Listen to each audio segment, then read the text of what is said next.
Al-Fatihah kepada Nabi juga nggak ada. Ini kan banyak orang setiap hari dari majelis ila hadratin Nabi Al-Fatihah. Dari mana dalilnya? Dari mana dalilnya? Dari mana? Nggak ada sebuah riwayat yang demikian dan nggak akan sampai. Selanjutnya bagaimana hukum mengirim Fatihah kepada Nabi gitu ya. Bagaimana hukum mengirim Fatihah kepada Nabi? Sebenarnya ini pada pertemuan sebelumnya pernah dibaca ya. Dalam kitab Al-Fatawal Hadisiyah karangannya Imam Ibnu Hajar Al-Haytami, beliau menulis begini. Wa su'ila fi rajulin qala al-Fatihah ziyadatan fi syarafin Nabi. Faqama rajulun min ahli ilmi wa qala lil qaili kafarta wa la ta'ud ila qaulika hadha alladhi sadara minka takfur aidan. Fahal al-amru kadzalik wa hal yajuzu an yuqala li hadha al-qaili kafarta aw takfuruh wa madza yalzamu min man qala lahu dhalika ma'zamihi annahu min ahli ilmi. Fa ajaba fassahallahu fi muddatihi wa nafa'a bi ulumihi wa barakatihi laisa hadzal rajulu alqailu dzalik laisa hadzal rajulu alqailu dzalika lil qail al-Fatihah ila akhirih min ahli ilmi bal kalamuhu wa inkaruhu yadullu ala jahlihi ila akhirih lah. Jadi begini, dulu ada orang bertanya bagaimana, kira-kira gini ya kalau disederhanakan. Dulu pernah ada orang yang bertanya bagaimana hukum mengirim Fatihah kepada Nabi. Ini ada pertanyaan begitu. Kemudian ada faqama rajulun min ahli ilmi. Ada satu orang laki-laki yang ahli ilmi. Punya pengetahuan. Dia berdiri. Kafartah, kamu kafir. Jadi menurut dia itu, menurut laki-laki ini, orang yang mengirim Fatihah kepada Nabi itu kafir. Kemudian dijawab, apakah demikian? Pertanyaan, apakah demikian? Artinya, apakah memang betul kafir orang yang mengirim Fatihah kepada Nabi? Maka di sini dikatakan fa'ajabah fassahallahu fi muddatihi wa nafa'a bi ulumihi wa barakatihi laisa hadzal rajul alqailu dzalika lil qail al-Fatihah ila akhirih min ahli ilmi bal kalamu wa inkaruhu yadullu ala jahlihi dan seterusnya. Jadi orang laki-laki tadi yang mengatakan kamu kafir, tidak boleh mengirim Fatihah kepada Nabi, itu ucapannya itu dan reaksi dia itu menunjukkan bahwa dia bodoh. Jadi sebenarnya dia bukan ahli ilmu. Jadi intinya adalah mengirim Fatihah kepada Nabi enggak apa-apa. Tidak apa-apa. Ini ada dasarnya. Kalau kemudian kan Nabi Muhammad itu sudah mulia, sudah agung, sudah sempurna. Apakah masih perlu kita kirim Fatihah agar dapat pahala, agar lebih mulia? Apakah perlu? Kemudian di sini dijawab,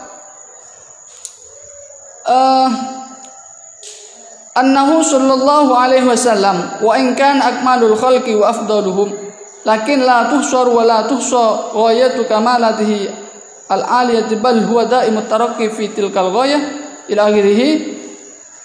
Wa kamaluhu sallallahu alaihi wasallam ma'a jalalatihi la yamna'u ihtiyajuhu ila ziyadati mazidin wa taraqqin wa istimdadin min fadlihi ta'ala.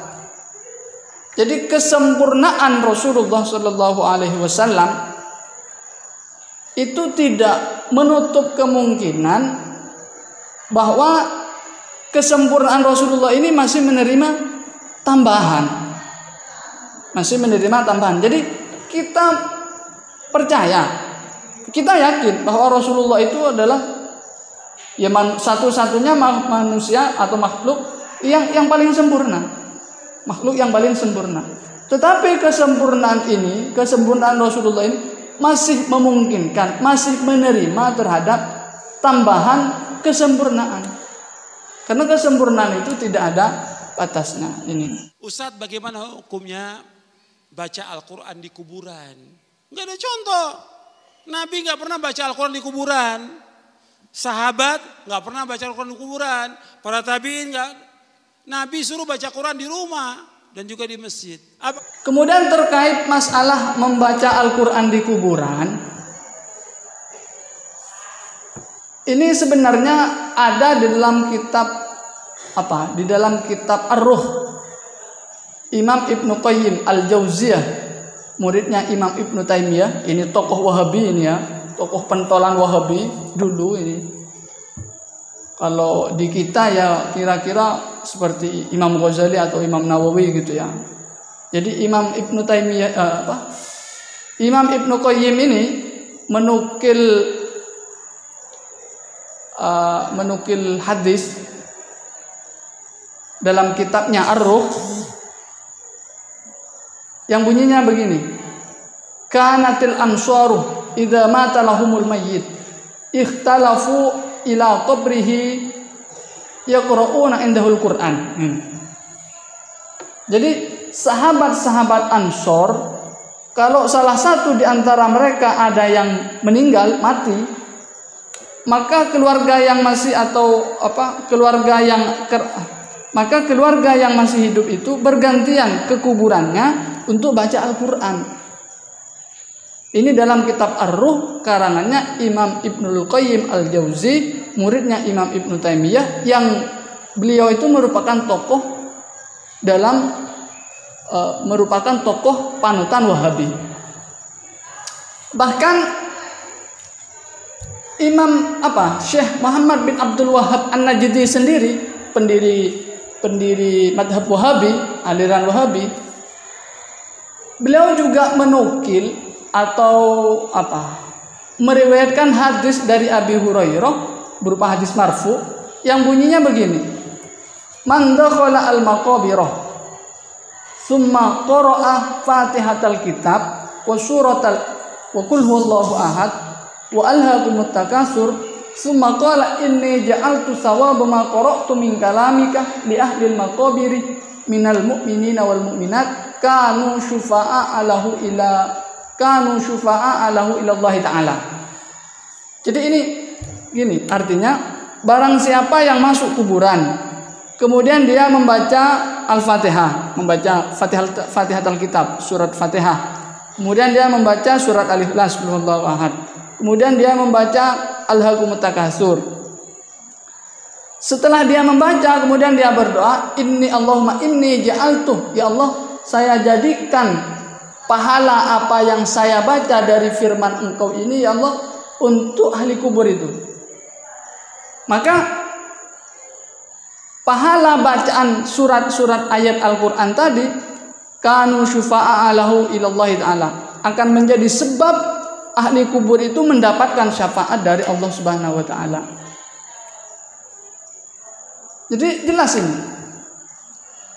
bahwa mengirim Fatihah kepada Rasulullah itu boleh.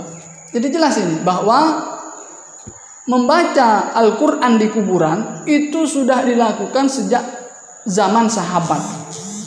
Dan ulama-ulama Wahabi, bahkan pendiri Wahabinya sendiri, itu mengakui kebolehan, mengakui fakta bahwa membaca Fatihah, membaca Al-Quran di kuburan itu boleh.